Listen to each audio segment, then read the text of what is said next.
Welcome to part 3 of the weight loss series. Next ఏంటిదని అంటే exercise. నేను ఏం ఎక్సర్సైజ్ చేస్తుండే, ఎప్పుడు చేస్తుండే అని. నాకు ఈవినింగ్ షిఫ్ట్ ఉంది అనుకోండి, ఆఫీస్కి వెళ్ళే ముందు చేస్తుండే. If in case morning shift ఉంది అనుకోండి, మార్నింగే చేస్తుండే అనమాట. నాది జనరల్ షిఫ్ట్ కాబట్టి నేను మార్నింగ్ చేస్తుండే. ఎక్సర్సైజ్ నేను ఏమేమి చేస్తుండే అంటే నార్మల్గా హ్యాండ్స్ పైక్ చేసి స్ట్రెచ్ చేయడం, ఫస్ట్ అవన్నీ చేస్తాను. దాని తర్వాత జంపింగ్ జాక్స్ చేస్తాను. జంపింగ్ జాక్స్ అంటే మీకు ఏందో తెలియకపోతే సర్చ్ చేయండి. జంపింగ్ జాక్స్ చేస్తా. అవేంది అంటే 50 చేస్తా, 50 100 చేస్తా, అంటే 2 సెట్స్ చేస్తా. దాని తర్వాత ఏంటి అని అంటే స్లో జంపింగ్ అంటారు కదా, చిన్న చిన్నగా జంప్ చేయడం. అట్లా ఒక ఫస్ట్ 100 చేస్తాం, మళ్ళీ దాని తర్వాత 100 చేస్తాం. అండ్ ఇంకొకటి ఏంటంటే స్క్వాట్స్ చేస్తా, 25 సెట్స్ చేస్తా స్క్వాట్స్. అండ్ దాని తర్వాత ఏంటి అంటే bend and touch the toes.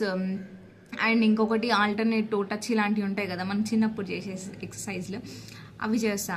And దాని తర్వాత ఫేస్ పఫినెస్ కోసం వేరే ఎక్సర్సైజ్లు చేస్తా. If you want face puffiness ఎలా పోవాలి, డబుల్ చిన్ పోవాలి అని అంటే if you need comment down, నేను దానికి ఒక వీడియో చేసి పెడతాను అనమాట.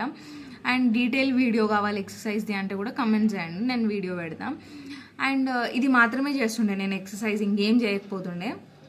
అది ఒక 30 to 45 మినిట్స్ చేస్తుండే. అండ్ 15 మినిట్స్ ఒక ఫేస్ ఎక్సర్సైజ్ చేస్తుండే. అండ్ ఇంకా ఏముంటాయి ఎక్సర్సైజ్లో అంతే. ఇంతకు మించి నేను ఇంకేం చేయలేదు. నేను ఏ జిమ్కి పోలేదు, ఏ రన్నింగ్కి పోలేదు, ఏం పోలేదు. జస్ట్ ఇంట్లోనే చేసుకుంటుండే ఒక 40 మినిట్స్. మీరు కూడా ఫాలో అవ్వండి, మీరు కూడా చెయ్యండి, మీరు కూడా వెయిట్ లాస్ అవ్వండి. All the best.